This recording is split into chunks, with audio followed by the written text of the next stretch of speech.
Заводот за нефрологија во Струга е изграден во 1984 година.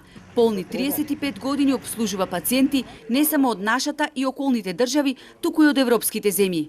Лекарите со гордост кажуваат дека поминаа повеќе од 4 децени од првата дијализа во оваа болница. Бројки за респект, хигиена која ги задоволува условите како во останатите врвни здравствени установи. Чиниш како се да функционира безпрекорно. Ова е првиот впечаток кој се стекнува кога ќе се влезе во Заводот за нефрологија. Но болницата има горливи проблеми кои мора да се решат час поскоро, посебно на прагот на есента која носи променливо време и дождови, услови кои може да бидат фатални, посебно за болните на дијализа.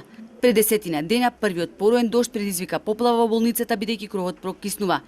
Директорот на заводот доктор Ацо Поповски отворено проговори каква беше сликата кога најде силниот дожд и какви напори секојдневно прават тоа да не се случи повторно, бидејќи проблемот се уште не е решен.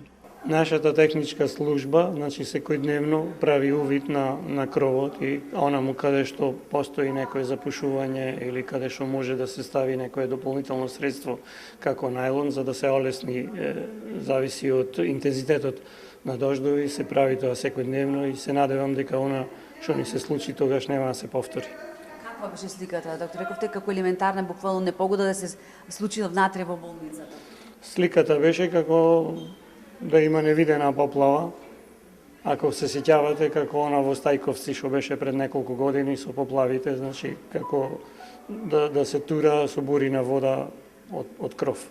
Поповски кажува дека иако болницата не е стара, таа со децении не се одржувала соодветно, постојано се карпарело, дека кровот не е единствениот проблем, потврдуваат и лекарите кои зборуваа пред нашата камера. Болницата е пробано да се реновира парцијално, меѓутоа тоа не е доволно, секоја работа има рок на траење, така и нашиот кров, кој што моментално е рак рана на ова болница. Тука не опфаќа само кровот, ради кровот и неколку соби ни се уништени, односно делумно некои се комплетно, болницава располага со 40 соби за пациенти, моментално во употреба ни се 13 соби, 9 кои што не може да примат пациенти и 4 делумно. Пациентите треба да веруваат дека некогаш и ние сме со врзани раце, работиме во некогаш тешки услови, се преадаптираме, се селиме од амбуланта во амбуланта, имаме проблеми од техничка природа, од типот на стара инсталација, стара зграда, покрив и сето тоа го дополнува, незадоволството кај пациентите, мој термин, чекањето, неможноста да се дојде до упат. Во овие услови некогаш е, верувајте, многу тешко за работа. Секој со маката, пациентите кои се на дијализа, а некои од нив со години лежат во болницата, веќе како да оттрпнале, дигаат раменици и се надеваат на подобро утре. Ги посетивме пациентите во собите кои ги зафати поплавата. Тие се прекриени со боја, но има влага и се чувствува непријатна миризба. Сноши врнеше како поминавте со? Не, добро. Како секогаш. Ви беше малку страх да не прокапи? Не, јас не се страх. Немам страх од Господ.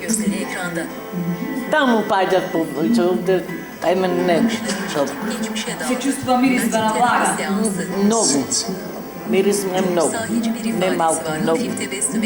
Ноќеска врнеше, ама не прокапи ништо. Не беше ништо страшно. Покажување од пациенти дека овде наме го врнел во ова сло. Па ќе видим. Лекарите апелираат ресорното министерство да ги земе конците во своји раце и да го реши час поскоро проблемот, бидејќи пациентите во оваа болница се подложни на инфекции и страдат и од голем број заболувања. Лекувањето во несоодветни услови за нив може да биде многу опасно. Во ова болница е единствена за пациенти кои што се тешки, со многу коморбидитети и најчесто се пациенти кои што долго време престојуваат во нашата болница и за нив е посебно, дополнително опасно за нормално наидува зима и тој проблем секогаш останува да се реши. Тие се пациенти на кои што континуирано им е потребна болничка нега, терапија и затоа треба да се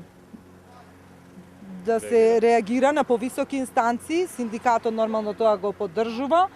Тендерот за санација на кровот беше распишан, но поништен. Директорот на болницата не знае што се случува со тендерската постапка. Во техничката документација, вели, која што се изготви, стои дека се потребни 15 милиони денари за санација на кровот, оштетените соби, подот и фасадата.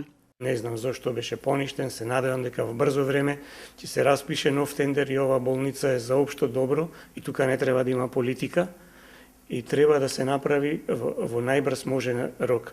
Втората работа што ни фали едно амбулантно возило, кое што се надевам дека Министерството за здравство не има во предвид за транспорт на пациенти. На вистина немаме возило. За информација се обративме до Министерството за здравство, но до овој момент немаме одговор зошто тендерот е поништен и дали е точно дека првично тендерот го добила фирмата Нефик за сума од само 7 милиони денари. Прашавме дали ќе се обезбеди амбулантно возило за болницата, бидејќи постојното, иако донација, било дотраено и не работи. Инаку во Заводот за нефрологија се набавени 10 нови апарати, со тој болеста хепатит која е присутна кај пациентите на дијализа е намален. Дел од собите се реновирани со странска донација, а директорот Поповски очекува да се вработат уште неколку општи лекари и помошен медицински персонал кој во моментов им недостасува. Заводот за нефрологија има 230 вработени и 30 специјалисти на 4 оддели – дијализа, нефрологија, урологија и во амбулантско поликлинички оддел. Во болницата гравитираат годишно околу 200.000 пациенти.